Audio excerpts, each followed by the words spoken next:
Panwas Ngablak Channel, ketemu lagi di bincang-bincang kita di kegiatan Pemilu Serentak 2024. Alhamdulillah hari ini sudah hadir di tempat kita. Yang pertama beri Bapak Soeharto SH atau Ibtu Soeharto SH, Kapolsek Ngablak. Assalamualaikum Pak. Waalaikumsalam warahmatullahi wabarakatuh. Dan yang kedua Pak Edi Purnomo SH, Sekcam Ngablak. Assalamualaikum Pak. Assalamualaikum. Yang pertama terima kasih rawuh di tempat Panwas. Siap. Pak Har, untuk yang pertama peta Ngablak sendiri terkait pemilu dari cara-cara sebelumnya itu apa yang bisa diberikan di publik untuk bisa dipercaya. Terima kasih Pak kalau sudah diberikan pada saya. Jikalau saya menyampaikan terkait dengan pemilu yang tahun-tahun kemarin ya sudah dilaksanakan, alhamdulillah sesuai data yang ada. Di wilayah Ngablak aman kondusif, tidak ada kejadian-kejadian menonjol, tidak ada konflik antara parpol maupun konflik dari peserta pemilu. Sehingga dikatakan jalan Ngablak sampai sekarang dan mungkin insya Allah ke depan juga akan berjalan sama kondusif. Kalau menurut Menjenengan kuncinya apa ya? Ngablak bisa sekondusif ini? Saya kira kuncinya cuma satu, kebersamaan. Ya. Kebersamaan, tapi kita juga punya prinsip yang namanya 3K Pak. Apa itu? 3K itu yang pertama kita saling komunikasi. Untuk yang kedua kita koordinasi. Terus yang ketiga kita berkolaborasi secara bersama-sama. Kolaborasi. Jadi 3K itu kami pegang untuk menjalin hubungan baik dengan instansi apapun dari lintas sektor dan sebagainya. Kita mungkin dengan prinsip 3K itu tidak akan timbul miss karena sudah kita ada sesuatu kita komunikasikan sehingga tidak miskomunikasi, lalu kita koordinasikan, kita berhubung, terus kita kolaborasikan kita secara bersama-sama dalam menangani masalah ataupun dalam hal menyangkut masalah tugas-tugas. Ya, terima kasih Pak Har. Nanti disambung lagi. Siap. Sekarang Pak Edi, Panjenengan selaku Sekcam, apa catatan Sekcam Pak tentang pemilu yang kemarin dari Ngablak, dari data-data yang ada di Panjenengan? Terima kasih atas waktu dan kepada saya. Kebetulan saya di sini baru baru 1,5 tahun, sehingga kami belum mengalami pemilu di Kecamatan Ngablak. Namun secara umum kami pernah mengalami pemilu waktu itu saya masih di Kecamatan Bogor. Saya kira permasalahannya hampir sama, tidak di Ngablak maupun Bogor. Yang penting bagaimana bisa menjalin komunikasi yang baik antara Panwas dengan pemerintah kecamatan, dengan pemerintah desa, dan juga pada masyarakat. Stakeholder yang ada. Ya, justru kalau melihat di Magelang, dukun itu cukup kelihatan tertib sehingga banyak muncul catatan-catatan justru dari dukun. Mungkin bisa dibagi ke Ngablak. Di dukun kemarin gimana ya? Ada hal-hal apa nih yang bisa menjadi pembelajaran untuk kita? Mungkin komunikasi ya, seperti yang disampaikan oleh Pak Kapolsek tadi. Komunikasi yang baik yang perlu kita tanamkan. Jangan sampai nanti ada permasalahan sedikit itu menjadi hal yang besar. Tapi yang kecil itu kita selesaikan secara musyawarah dan sampai membesar ke hal yang lebih besar. Masuk sangat sensitif ya. Hal yang sangat sensitif itu menjadi hal yang sangat penting karena permasalahan besar mesti diawali dengan yang kecil dulu. Itu bisa ditangani, otomatis yang besar juga bisa ditangani. Pak Har, Siap. meskipun kondusif, saya yakin tetap ada catatan-catatan. Ya, paling tidak kalau itu memang diizinkan dibagi ke kami, apa sih di Ngablak ini yang menjadi sedikit pemikiran atau PR yang belum diselesaikan yang nanti akan menimbulkan kalau tidak diatasi bisa menimbulkan ketidakharmonisan. Apakah itu politik identitas, apakah itu toleransi atau bagaimana?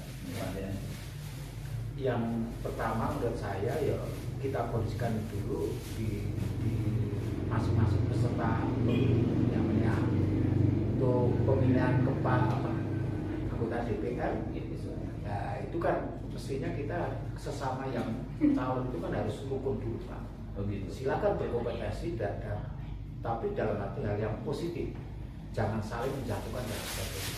Karena itu juga kayak potensi untuk timbul kerawanan yang tidak baik, sehingga masing-masing calon umpamanya di partai politik harus rukun dulu. Kedua kalinya juga kita harus bersinergi dengan tokoh-tokoh agama, tokoh masyarakat juga. Itu bisa kita. Kalau sudah bersinergi dengan tokoh agama, tokoh masyarakat, setiap ada hal-hal yang merupakan potensi gangguan keamanan, terutama dengan adanya pelanggaran pemilu, kita berupaya bisa diselesaikan. Kemudian kita jalin kerjasama tadi yang saya sampaikan dengan partai, dengan stakeholder yang ada, termasuk dengan tokoh-tokoh parpol dan sebagainya. Kita harus saling menjalin. Di Ngabla itu ada ormas yang muda juga seperti yang kita patut sekali tidak mengganggu masih dalam status. Memang banyak ormas di Ngabla itu, tapi tidak begitu mengganggu dalam hal suasana pemilu nanti.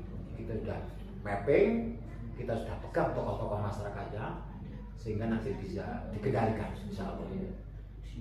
Belum pernah ada ya bentrok fisik gitu. Pernah sedikit terjadi tetapi bisa diselesaikan dengan wujud dari kerjasama dan kita sering koordinasi saja. Itu antar partai? Tidak, bukan, malah antara kelompok yang mengatasnamakan suatu LSM. Ini saya kalau di Ngabla ini kan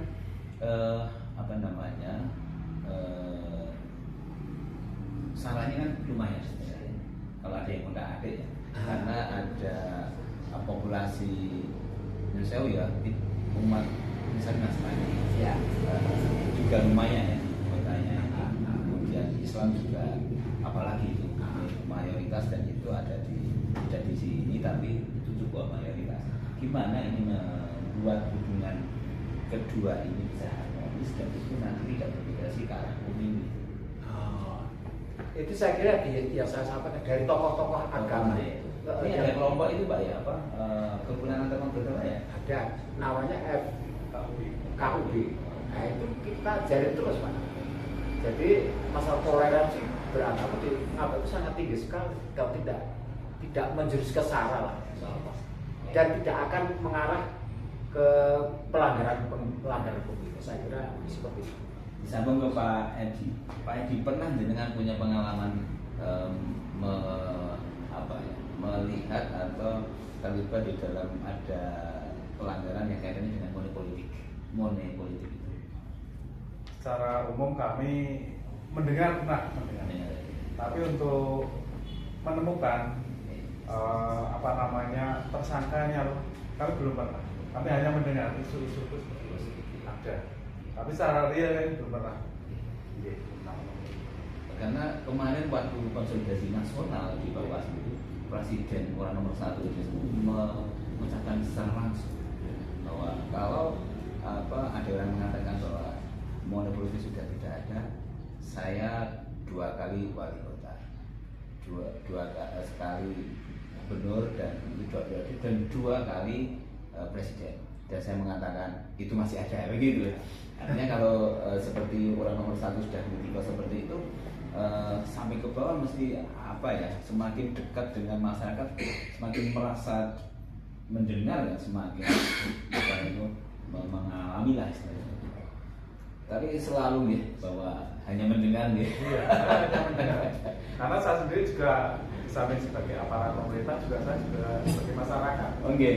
Di masyarakat saya tinggal di lingkungan perumahan di Japunan, itu ternyata kok nggak ada ya yang datang ke rumah saya ya untuk minta dukungan ini itu dengan ditawari sebuah mungkin materi atau jabatan, enggak. Jadi kami selama ini hanya mendengar, tapi secara real kami belum pernah menemukan. Bahkan untuk kanan kiri saya sendiri juga belum pernah. Dan juga waktu saya masih di dukun juga belum pernah menemukan itu. Tapi kami mendengar itu, tapi sulit untuk dibuktikan. Pak Har, pernah nggak menangani monopoli itu? Jujur. Sementara belum pernah ya, belum pernah. Karena memang belum ada yang kita ketemukan. Tapi prinsip daripada ada celah-celah yang menjurus ke money politik, lebih baik kita antisipasi. Kita himbau kepada masyarakat, mari masalah pemilu kita junjung tinggi, jangan sampai ada pelanggaran-pelanggaran dan tetap sesuai dengan aturan yang ada. Ini wajib kami tanyakan karena memang intinya sebenarnya tugas pengawasan itu mengarah ke sana. Yang paling susah itu memang untuk mencegah terjadinya politik. Kalau itu dibiarkan, misalnya itu kan lama-lama demokrasi kita sudah cukup kurang sehat.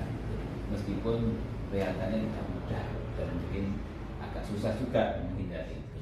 Tapi golongan menengah, golongan atas, golongan tertentu itu biasanya malah sejarah. Tapi kalau yang pedesaan atau kelompok-kelompok itu memang sering mendengar dan itu memang susah mau menindaknya gitu. Yang paling akhir ini closing statement dari Pak Harto itu. Terima kasih pada kesempatan ini kami sebagai Kapolsek Ngabla mengimbau kepada seluruh warga masyarakat. Mari kita tingkatkan kewaspadaan dalam hal pelaksanaan pemilu. Kita harus jujur dan adil, jangan sampai terpengaruh dengan money politik, jangan sampai terpengaruh dengan provokasi-provokasi orang yang tidak bertanggung jawab yang akan memperkeruh jalannya pemilu di 2024, sehingga pemilu bisa dilaksanakan dengan lancar sesuai dengan harapan, tidak ada kejadian yang sifatnya menonjol dan mengganggu stabilitas keamanan nasional. Terima kasih. Assalamualaikum warahmatullahi wabarakatuh. Terima kasih Pak. Closing statement dari Pak Edi. Oke, terima kasih.